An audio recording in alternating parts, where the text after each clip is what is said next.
BJP की जो आप जैसे वैसे पे जा रही हैं, आप सीधा जाइए, कलकत्ता में 0 थी, ठीक है, कलकत्ता में इस बार बीजेपी 5 या 6 सीटें लेकर 5 या 6, 11 में से 5 या 11 में से, ठीक है।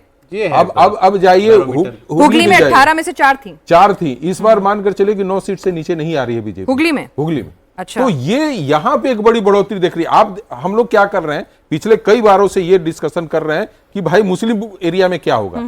जो होना था हुआ था, पहले भी हुआ था, वैसे ही होगा। बीजेपी को उस हिंदू एरिया में से लेकर आना है जहां से पिछली बार वो चुनाव हारी थी, ठीक है। दूसरी बात, जैसे प्रदीप भैया ने बोला कि भाई, नहीं आप ही ने शायद बोला कि भाई पिछली बार भी तो हिंदू सेंटिमेंट ज्यादा था, आप ही ने बोला। मैं कहता हूं नहीं, पिछली बार हिंदू सेंटिमेंट पे चुनाव नहीं लड़ा हुआ था, बीजेपी ने बनाना चाहा था और काफी हद तक उसको प्रचार भी दिया था, लेकिन पब्लिक के अंदर में वो हिंदू सेंटिमेंट नहीं जगा था। लेकिन इस बार हिंदू सेंटिमेंट पब्लिक के बीच में जगह है, भारतीय जनता पार्टी ने नहीं बनाया है। देवेंद्र, ये चीजें हैं। नहीं, इस बात जो मुझे समझ में आ रहा था कि डोमिनेंट फैक्टर ज्यादा रहा कि हिंदुत्व के हिसाब से बात कर लें तो पिछले चुनाव में भी जैसा था, इस बार भी वैसा था। परिवर्तन वाली बात खूब समझ में आई है, और अगर परिवर्तन की बात जब एक बार समझ में आती है तो धर्म विशेष को अगर छोड़ दें, क्योंकि उनको इस फैक्टर से मतलब नहीं रहता है, वो अपना अलग लाइनिंग रहती है। अन्यथा ये नहीं हो सकता है कि बंगाल के एक जिले के लोग मौजूदा शासन से नाराज हों, उनमें बदलाव चाह रहे हो, परिवर्तन चाह रहे हो, और दूसरे जिले में ना चाह रहे हो। वो यूजुअली आप देखेंगे कि एक बार परिवर्तन वाली जब बयार बहती है ना, तो फिर क्रॉस स्टेट बहती है। सिर्फ धर्म वाले पोर्शन को अगर आप अलग कर दे तो मुस्लिम वोट के हिसाब से निश्चित तौर पर उनको परिवर्तन नहीं चाहिए था।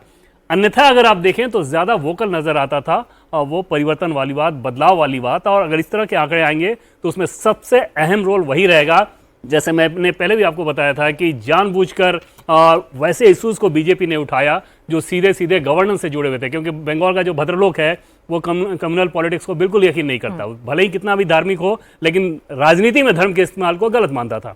उसमें वहाँ पर इरोजन करना था टीएमसी के वोट बैंक में, उस काम को बीजेपी ने किया।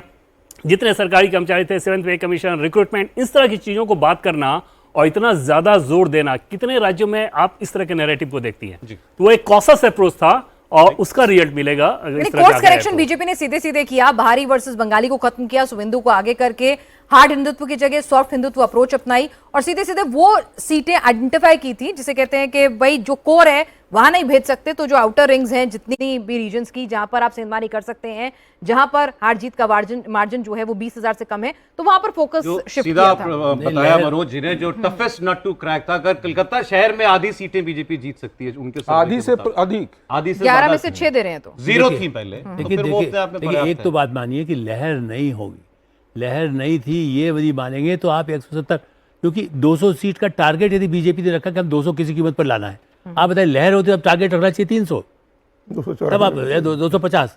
आप ये बताइए लहर सीटें जो बिल्कुल ऐसा कैंडिडेट आपने ऐसे कैंडिडेट रखे कुछ जगह पर जिनको कोई पहचानने को तैयार नहीं था, कई लोगों से जब लोग रिपोर्टर घूम रहा था, उन इलाकों में तो नहीं जीत सकती ना, इसलिए मेरा ऐसा मानना है लहर नहीं। तो 80 छोड़ के तो फिर आपका अनुमान क्या नजदीकी मामला रहेगा? नहीं, नजदीकी नहीं, मेरा ये कहना है कि जो हम सर्वे है उसमें 10, मैं इसलिए कहा आंकड़े का मैं कभी समर्थक, मैं एग्जिट पोल का मैंने इनके सामने पहले भी कह चुका हूँ, खर्चा इतना होता है, उसके बाद भी ये कि मोटे तौर पर सरकार बन रही है, 150 ले आए, 160 ले आए, मैंने ममता का साम्राज्य खत्म हो रहा है, ये पक्का इस बात लगता है।